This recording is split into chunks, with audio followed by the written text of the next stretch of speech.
Got it.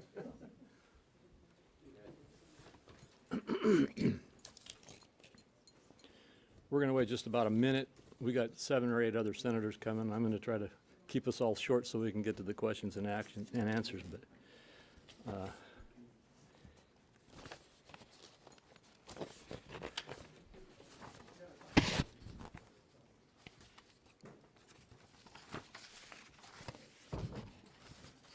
hey, Rick.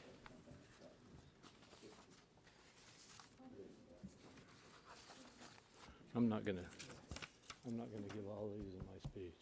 We can Let's sit go down. with the We should 40-minute sit one. down. I'm gonna be pretty brief so you guys can have more time. All right, we ready? Okay, as you all know, we are here today to talk about the SALT tax issues in the reckless tax and spend bill. Hold on one second.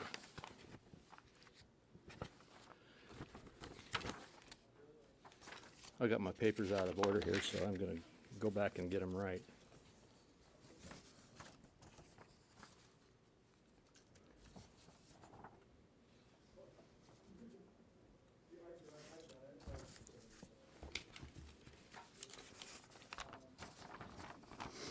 All right, let's start again.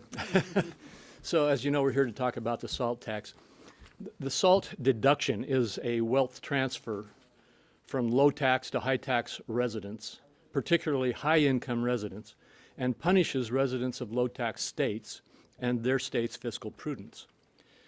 I want to look at the chart here and show you this chart. This first chart shows that the SALT tax deduction issue is the second largest part of this spending bill. And as you can see here, it's far higher than the climate money, it's higher than the Medicaid family and medical leave, higher than the energy tax policies change, higher than the child tax credit. In fact, it's $85 billion higher than the child tax credit, and the list goes on. This is what we are talking about.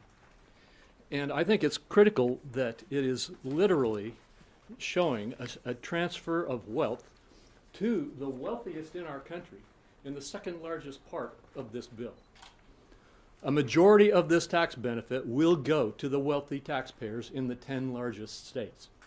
Taxpayers in California, New York, New Jersey, and Illinois alone account for 46% of this cost. Now, if you look at this chart over here, it's a little bit hard to read, but this shows who in America gets the benefit of this $275 billion of expenditure, tax expenditure. Taxpayers in the bottom 40% get zero. When you get up here to the next 20 percentile, the average tax savings for these Americans is $20. You've got to get all the way up here to those making over $500,000 before you start seeing a boost. You see a larger one when you get up over, well, this is over $250,000. This is $366,000. This is $500,000, and here is those making over $1 million. So if you look at this chart, right here is the bulk of all the transfer of wealth here that's going on, and it's going into income categories over $366,000 and over $886,000. This is mostly the millionaires, who get an average tax cut of $14.9 thousand. So it goes for $20 for the, or less for the vast majority of the middle and lower income categories, up to $15,000 for those making the money and those having the highest incomes. And no matter how our Democrat colleagues framed their proposals to increase the SALT cap, the proposal is regressive in any way that you look at it. And the expansion of the SALT cap is costly and is a break for people with higher incomes. I'm going to stop at that point right now because my colleagues have a lot more to say on this. We're going to go first to Chuck Grassley and then to Senator Capito, and then I'll get back to my list. I don't know what the order is next, but let's go there and we'll proceed from there. I'd like to point out the inconsistency of the Democrats. Remember how they attacked Republicans? The tax cut of 2017 was tax cut for the rich, even though the top 1% ended up paying a higher percentage of the total tax coming into the federal treasury than they did before 2017. And then Democrats always want you to believe that they're always worried about the middle class. Well, in this particular time, the Build Back Better really stands for Blue State Billionaire Bailout. And I don't know how you can make that any more clear than what these charts already show. But it's giving tax cuts to the millionaires and billionaires, mostly in the coastal and states and the blue states of our country. And Democrats are worried about those people. And they want you to believe that they're only worried about the middle class or the lower income classes. So, this is something that will bring down their Build Back Better, because it was really a blue state billionaire bailout. Yeah, blue state billionaire bailout. Thank you, Chuck. That's great. And I think Senator Crapo did a good job of delineating, but with these charts and explaining really what I see is a hypocrisy of the supposed Build Back Better, or better termed, the reckless tax and spending spree that bill represents. We had this discussion when we passed what I think was one of the most monumental pieces of legislation in 2017, the tax cut bill. We had this discussion on SALT. I remember it was an active discussion on the floor on what direction we're going to go. And we decided that, that this was a fair way to spread the tax burden across the country. I live in one of the lowest, in West Virginia. We are one of the states who has the lowest participation in terms of being able to take advantage of a SALT deduction. So I don't want to subsidize the billionaires in these states, the 10 biggest states that are going to be getting the largest amount of benefit from this SALT deduction. So, but the hypocrisy of the whole thing to me is really in the first chart. Because supposedly, as the president has explained, nobody under $400,000 is going to bear any tax burden. This is all aimed at helping those who need help the most. However, their second priority is to answer the call of those who are in the higher income tax brackets in the states where many of them represent, particularly on the House side. So I think in order to, if and when this bill comes before us, and if and when it has a readjustment of the SALT deduction, I plan to put forth an amendment that will strip that and take it back to the original 2017 provisions that we wrote into that law. I think that that would be well received. I think it would be one that we see is fair in terms of spreading the tax burden. And I think it would also be fair to those states so that they're not, and those taxpayers in those states are not subsidizing states and people who live in states who mismanage their money, who have high taxes, who don't pay attention to what those impacts are to the people of their state. So, you know, this is a giveaway to the top and most wealthiest 5% in this country. So thank you. And thank you for letting me kind of skip ahead. I've got to go back to commerce. You bet. And before we go, and we'll just go to those in order that you've shown up here. But before we do that, I should have clarified, these are not my charts. This is the congressional, the CRFB. And this is the Tax Policy Center. These are their charts, not ours. Is that for the mic stuff? Oh, I'm sorry. This is the CRFB chart, and this is the Tax Policy Center chart. Thank you. Rick? Okay, thanks. Well, first off, let's think what this is. This is when a blue state like California, New York, Illinois, New Jersey have high state taxes. They want taxpayers from low state states that have smaller budgets to pay their taxes, a portion of their taxes, for a portion of their budgets. So a state like Florida, which our budget is about half of what New York's budget is per person, They want our taxpayers to subsidize their taxes. That's not right.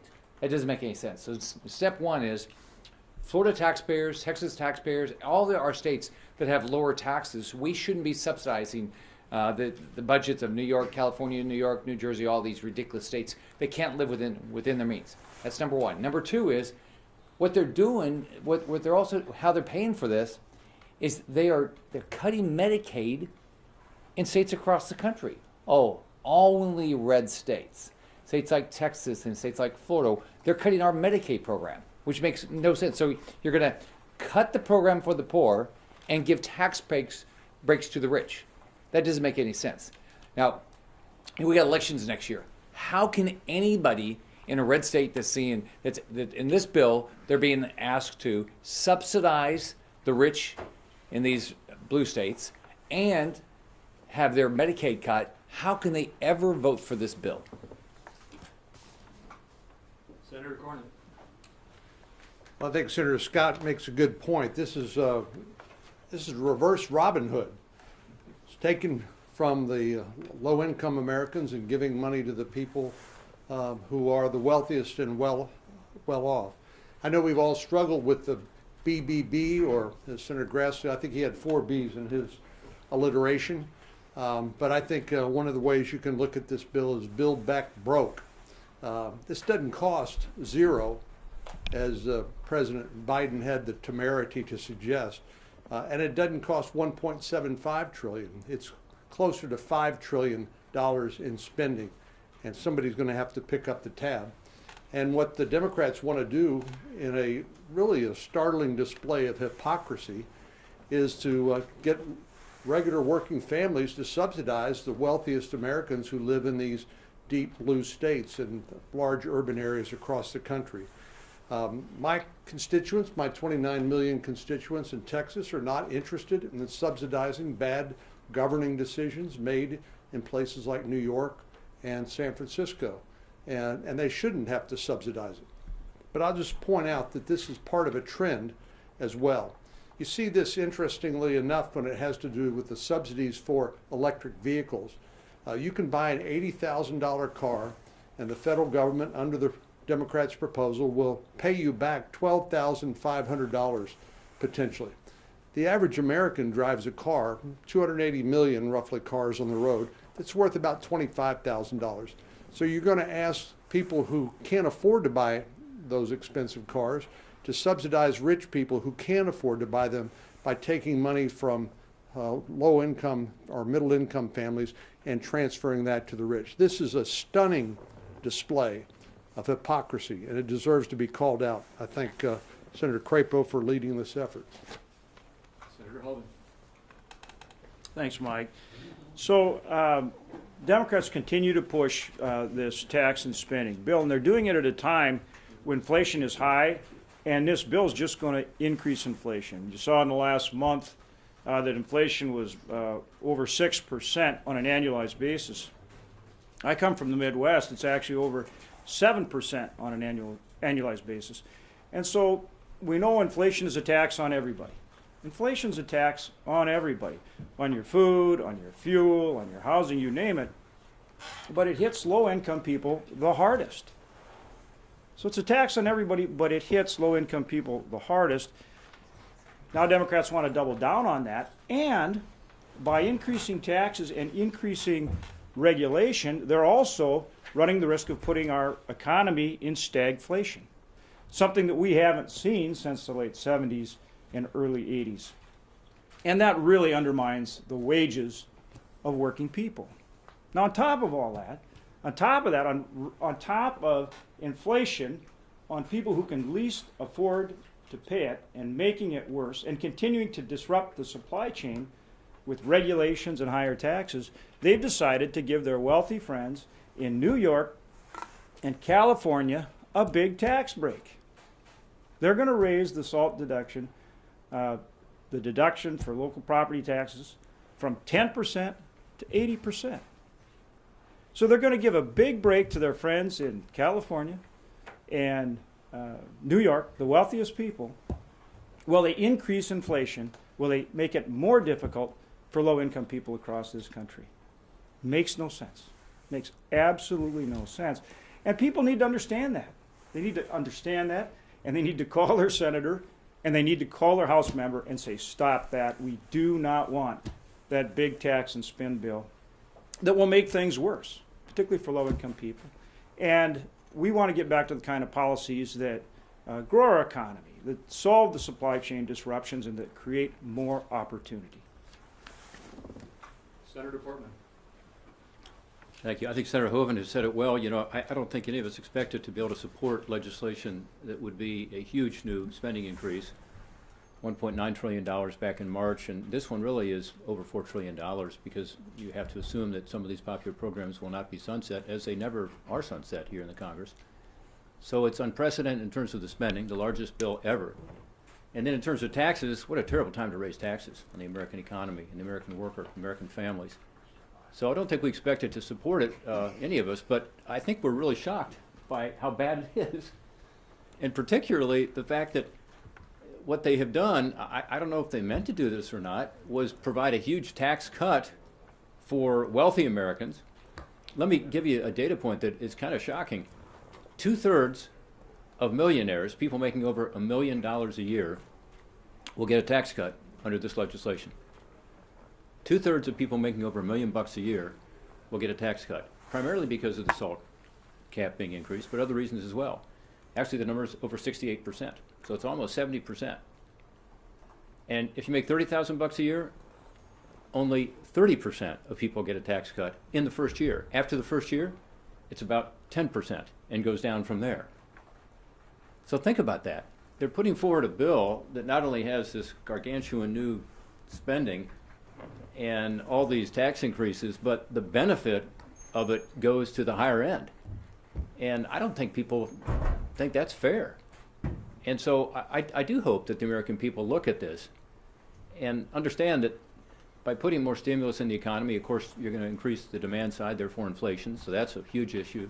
People I represent are primarily concerned about inflation right now. Of course, we don't want to put taxes on the economy right now as we're trying to get out of this pandemic. But it's even worse than that because it's so skewed toward benefits at the top end. Again, almost 70% of those people making over $1 million a year get a tax cut. If you make $30,000 a year, 30% get a tax cut in the first year, and after that, it's 10% and then less in the preceding years. So it's a shock to me. Here's the other point that I've been looking at that I think is very interesting. The cost of the SALT cap increase is somewhere between $230 billion and $285 billion, depending on which analysis you look at. But it doesn't matter which analysis you look at. It's still $100 billion more for the SALT cap than for the cornerstone social policy in their legislation, which is the child tax credit, right? So when you look at this, the child tax credit is getting $100 billion less than the SALT cap. The SALT cap goes, again, skewed toward the wealthiest. So I don't know. I mean, maybe they meant to do this. That makes it even more surprising to me. I'm not sure they did, but this is what it is. And this is what the American people are going to judge. Does this benefit me? Is this the right thing for our country at this time of high inflation and struggling to get out of this pandemic? I think it's exactly the wrong policy prescription right now. And I hope people will rise up and let folks know in the House and the Senate, this is just not smart. This is not the right way for our country to proceed. Thank you. Senator Tillis. Thank you, Senator Crapo. Thank you all for being here. I'm not going to repeat what some of my colleagues have said, but I do think it bears repeating that the wealthiest people in the high-tax states are going to benefit from the SALT deduction. I was thinking about in 2010, I may be conflicted in coming to a press conference like this because the fact of the matter is the people of North Carolina may have benefited from being a high-tax state back at that time. But what did we do? And what should Chuck Schumer do? And what should Nancy Pelosi do? They should go to their state houses, they should go to their governors and reduce the tax burden on people in California and New York and other states that are high-tax states. You want to make the tax burden, what you're going to do here, if you raise the SALT deduction in those states, you're not only going to give tax breaks to the wealthy, but you're going to give a green light to those governors and those legislators to raise taxes because they're going to take some of the edge off by increasing the SALT deduction. So this not only harms people immediately, and it not only benefits the most wealthy, but it creates a clear and present danger that these legislatures may just go a little bit more up on their state taxes, maybe some of the county taxes. And that's why I'm against this. This provision is purely about giving tax breaks to the wealthy, and it will ultimately harm the middle class. All right, we haven't got the rest of them to show up yet, so let's start if there are any questions, and we'll, I hope, collectively be willing to take your questions. Yes? So you're talking about how this bill is terrible for inflation. I wanted to talk to you about the China package and your Trade Act in the China package. It had a number of things that would reduce taxes by reinstating the MTB, the GSP, and bringing back more exclusions for the 25% tariffs on Chinese goods. Are you going to be a conferee, and what chances do you see for your Trade Act coming into the final compromise bill between the House and Senate? I hope I will be a conferee. I cannot confirm whether that is the case yet. We aren't even close to a conference yet, though I hope that the House will move and get us into a conference. And I have very high hopes that we will keep the Trade Act provisions included. Remember, it got 91 votes in the Senate. That's a signal to the House and to the country that this is important. I can tell you that our allies, particularly those around China, those in the South Pacific and India, are very interested in those trade provisions to help them push back and strengthen themselves against China's aggressive economic and military policies. And so I think that the case can be made for this being one of the key parts of our China bill. So does that mean you also want India to come back into the GSP? Because of course they were kicked out a few years ago. Yeah, I would like to. I personally would like to see that. Thanks. Any questions? Yes. Mike, can I comment Yeah, on that for a second? go ahead. You know, one thing I like about the trade provisions that were in the legislation, and I'm a strong supporter of the legislation overall and the safeguarding American innovation in there, particularly to protect our intellectual property. But it's counter-inflationary. In other words, it would be positive right now. It would help on the supply chain issues, and it would help in terms of our inflationary pressures on the supply side. So it makes sense. The other bill we're talking about today, the reconciliation bill, adds to the demand side. And it's demand chasing, you know, supply right now that's causing our inflation. So actually that trade bill would be very helpful. As Senator Crapo knows, there's also another bill coming that we'd like to do with regard to making sure the level playing field with China is there, a level playing field 2.0, and that would help as well. But these are all great provisions, and I strongly support them. And before we go to this next question, you prompted another thought on my part, and that is when you talk about inflationary and counter-inflationary, and the contrast that Senator Portman made between the what's been called the Build Back Better bill and the China bill. The bipartisan infrastructure bill that we all agreed to is also counter-inflationary.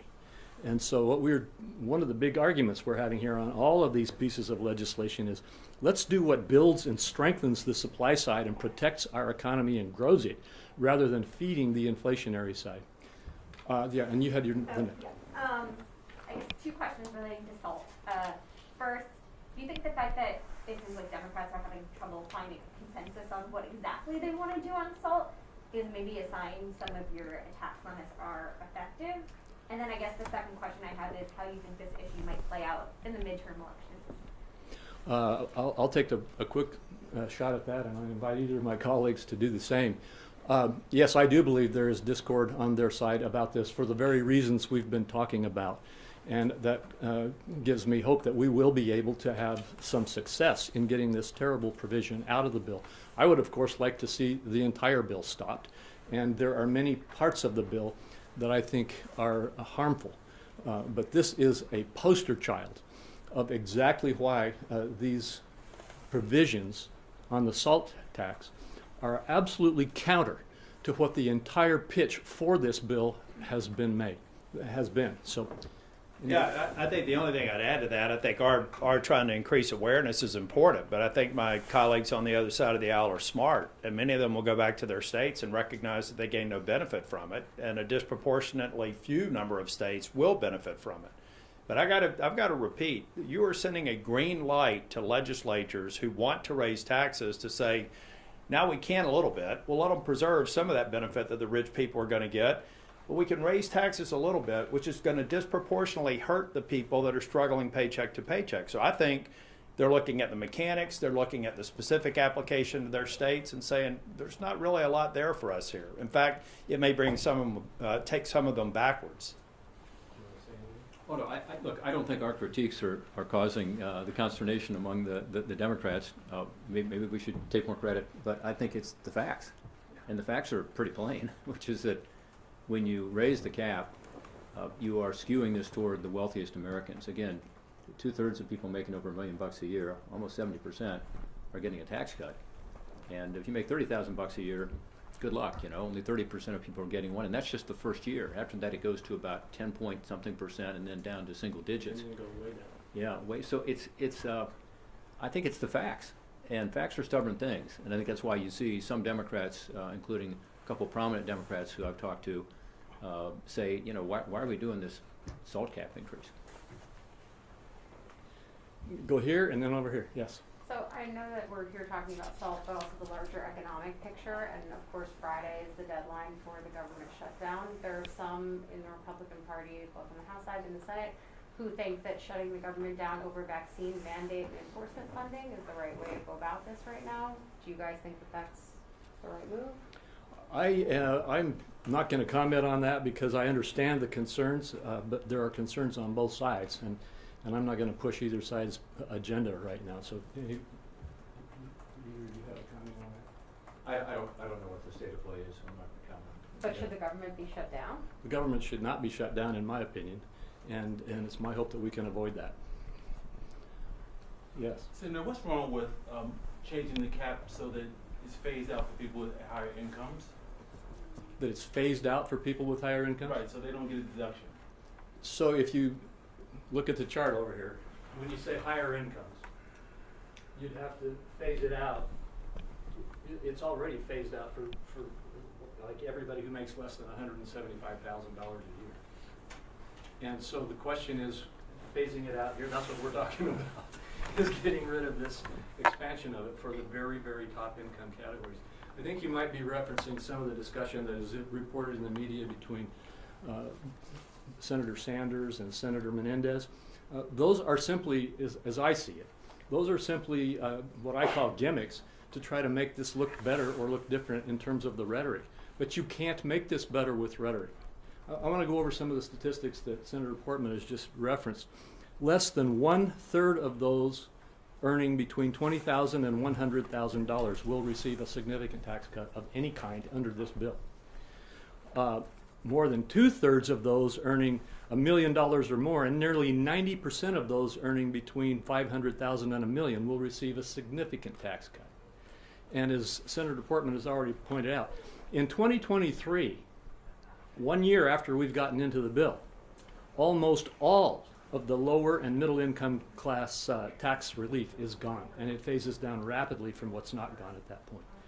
And so there isn't really a way to do what you just said unless you get at the higher brackets here, and that's exactly what we're talking about. Why do they have a mechanism put into this bill that does nothing and cannot be argued to do anything other than to give the second largest portion of the allocation of this bill to the top income categories of earners in America?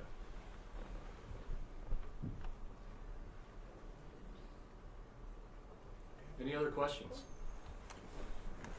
All right, thank you all very much for coming. Great charts. I pointed out, that's the policy center's chart.